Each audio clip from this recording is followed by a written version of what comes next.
nagaampo ngadto sa mahal nga Birhen sa Guadalupe, sa ngalan sa Amahan, sa Anak ug sa Espiritu Santo.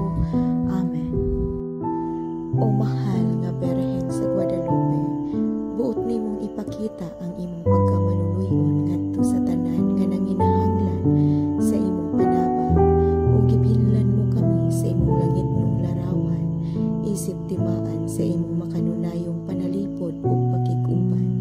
Pamatia ang among mga pangamuyo nga among gipadangat diha kanimo, ug dadon mo unta kami ngadto sa imong anak nga si Jesus, ang among manluluwas. Umubulahan nga Birhen Maria, inahan sa matuod uyamot nga Dios, ug inahan man usab namo sa imong mga bugton among gitugyan ang tibuok namong kinabuhi ug gugma. Among gihalad karong adlaw ang among gugma, among gihalad karong adlaw ang among kinabuhi, ang among mga buhat, ang among mga kakulangan, ang among mga kasakit ug kalipay, among gitugyan diha sa imong pag-amuma ang tanan nga ania kanamo. Naghinaot kami nga maimo gayod ang among kinabuhi nga maglakaw uban kanimo diha sa dalan sa tim-os nga pagkamatinud-anon ngadto ni Kristo Jesus pinaagi sa iyang simbahan.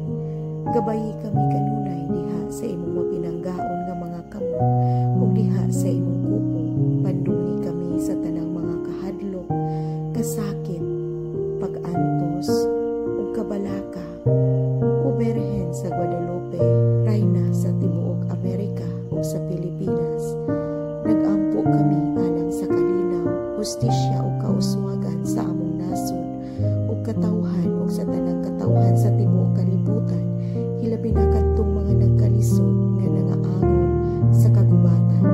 Inahan sa maki ang ayong guma, panalipdi ang among mga pamilya, hiusaha ug tan-awa nga mahigugmaon ang pagtubo sa among mga kabataan, itugot sa among mga panimalay ug sa mga otoridad ang grasya sa paghigugma ug pagtahod sa kinabuhi sukad sa sabakan, uban sa samang gugma diin imong gipanamkon ug gialimahan sa imong sabakan ang anak sa Dios nga nagpakatao.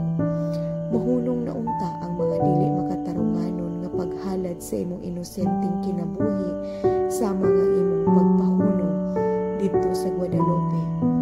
Inahan sa simbahan ipangama ngadto sa Ginoo nga amo unta nga masabtan ang kabililihon sa pagkasantos, itugod sa simbahan ang kabuhok sa bukasyon sa pagkapari, reliyoso ug laiko, ang lig-on nga pagtuo ug madasigon nga instrumento sa Dios nun nga kaluwasan. Nagaampo kami kanimo hilabi na sa among Santo Papa nga si Pope Francisco ug sa tanan nga kaobispuhan nga ila untang magiyahan ang mga matuhuon diha sa dalan sa mainiton nga Kristohanon nga kinabuhi sa gugma ug pagpangalagad sa Dios ug sa tanang mga kalag. Inahan sa kaluoy, ikaw nga ang among paglaom. Lingia kami nga maluluyon, tudloy kami sa pagdangop kanunay kang Jesus, ug kun ugaling may sukamot kami, agaga kami pagbalik ngadto kaniya pinaagi sa pagkumpisal sa among mga sala diha sa sakramento sa pagkikhiuli nga maoy makahatag sa among kalag ug kalinaw ug kalipay. Nangaliw po kami sa imong panabang nga mahigugma unta kami sa mga sakramento nga maoy hingpit nga mga timaan sa Dios nun nga kaluoy ug gugma nga gibilin kanamo sa imong anak dinhi sa kalibutan. Busa labing santos nga inahan, uban sa kalinaw sa among mga kalag ug kasing-kasing ug gawas nun sa mga panulay ug pagdumot. Amo na unta nga madala ang tiunay nga kalipay ug kalinaw ngadto sa tanan diin among naangkon pinaagi sa imong anak nga si Kristo Jesus, among Ginoo ug uban sa Dios nga Amahan ug sa Espiritu Santo nga